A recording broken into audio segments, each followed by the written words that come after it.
फिर बेथ अपनी कैमरे की रिकॉर्डिंग देखने लगती है और हैरी से भी देखने के लिए कहती है। दोनों इस आइलैंड पर हुई रिकॉर्डिंग देखने लगते हैं और काफी खुश हो रहे होते हैं, लेकिन अचानक उन्हें एक ऐसी रिकॉर्डिंग दिखती है जिसे उन्होंने खुद शूट नहीं किया था।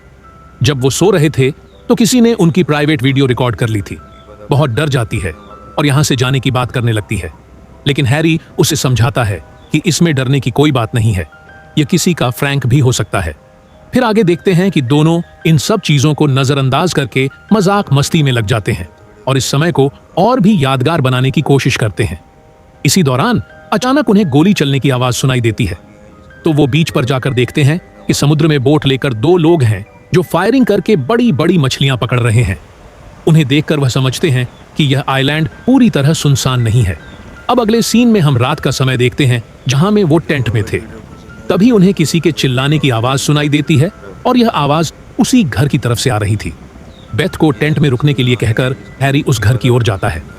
वहां पहुंचकर उसे डर भी लग रहा था, पर वह धीरे से दरवाजा खोलने ही वाला था कि वहां बेथ आ जाती है, जिससे हैरी डर जाता है। फिर वो बेथ को वापस टेंट में जाने के लिए कहकर वह खुद अंदर जाकर जांच करने लगता है।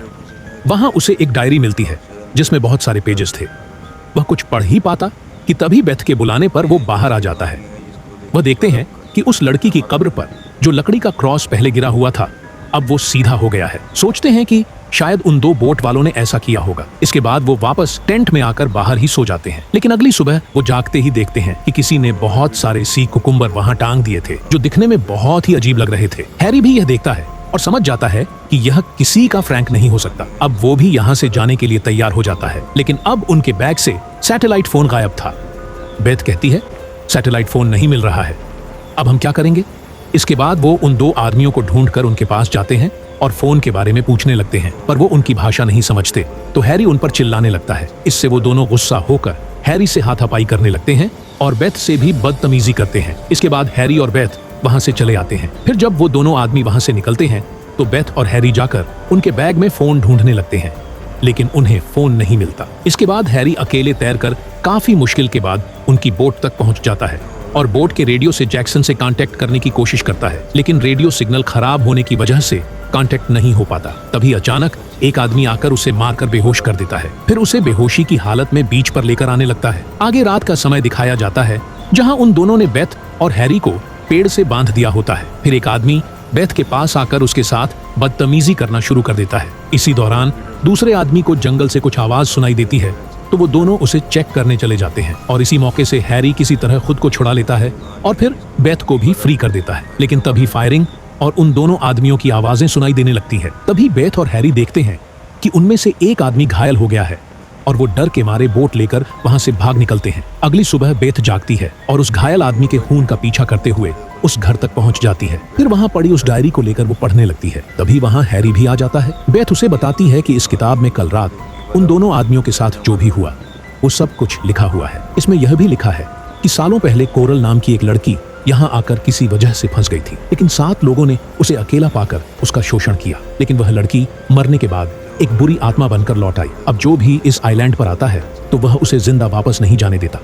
पर हैरी को यह सब बुरी आत्मा और मरने के बाद वापस लौटने की बात पर विश्वास नहीं होता, लेकिन बेथ इस डायरी में लिखी बातों पर यकीन करती है और समुद्री स्नेल्स इकट्ठा करके कोरल की कब्र को सजाने लगती है।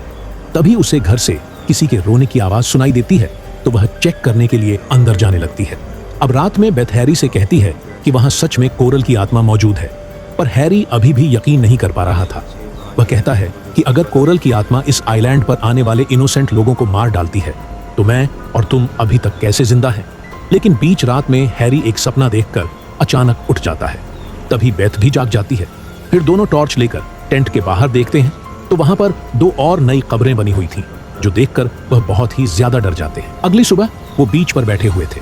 तभी उन्हें ऊपर एक प्लेन दिखाई देता है, तो वह आग जलाने के लिए सूखी लकड़ियां इकट्ठा करने लगते हैं ताकि यहां से गुजरते हुए प्लेन्स को उनके होने का सिग्नल मिल सके। इसी दौरान हैरी को सैटेलाइट फोन की रिंग सुनाई देने लगती है, तो वह उस आवाज का पीछा करते करते उस घर के अंदर तक पहुंच जाता है। जब वह फोन रिसीव करता है तो उसे वही आवाजें सुनाई देने लगती हैं जिस दिन वह 7 आदमी कोरल का शोषण कर रहे थे। यह सब सुनकर हैरी बुरी तरह घबरा जाता है और फोन को नीचे फेंक देता है। तभी वहां कोरल आ जाती है, जिसे देखकर हैरी डर जाता है और वह एक चाकू से हैरी को मार देती है और इसके बाद वह अंधेरे में गायब हो जाती है। दूसरी तरफ बेथ देखती है कि हैरी बीच पर नहीं है और अंधेरा भी होने लगा था, तो वह एक टॉर्च लेकर उसे ढूंढती हुई कोरल की कब्र के ऊपर हैरी की लाश लटकी हुई है।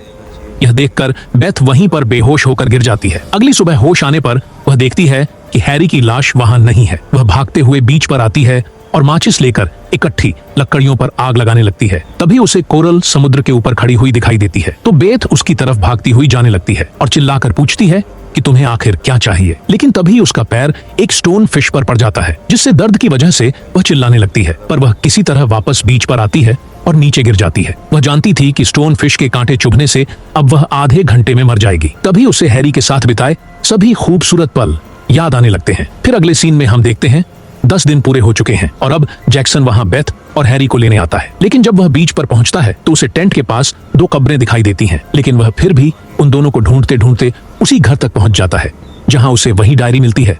तो उसे उठाकर पढ़ने लगता है और तभी उसके पीछे बेथ आकर खड़ी हो जाती है, जो असल में मर चुकी थी और उसकी कब्र कोरल की कब्र के पास ही थी। यानी अब बेथ भी एक आत्मा बन चुकी थी और कोरल की तरह वह भी अब इस आइलैंड पर आने वाले लोगों को मार डालेगी। अब आखिर में हमें इस पूरे आइलैंड को दिखाया जाता है कि ऐसे सुनसान आइलैंड पर कितने सारे रहस्यमय चीजें छुपी हुई हैं, जिनसे हम इंसान आज तक बेखबर हैं।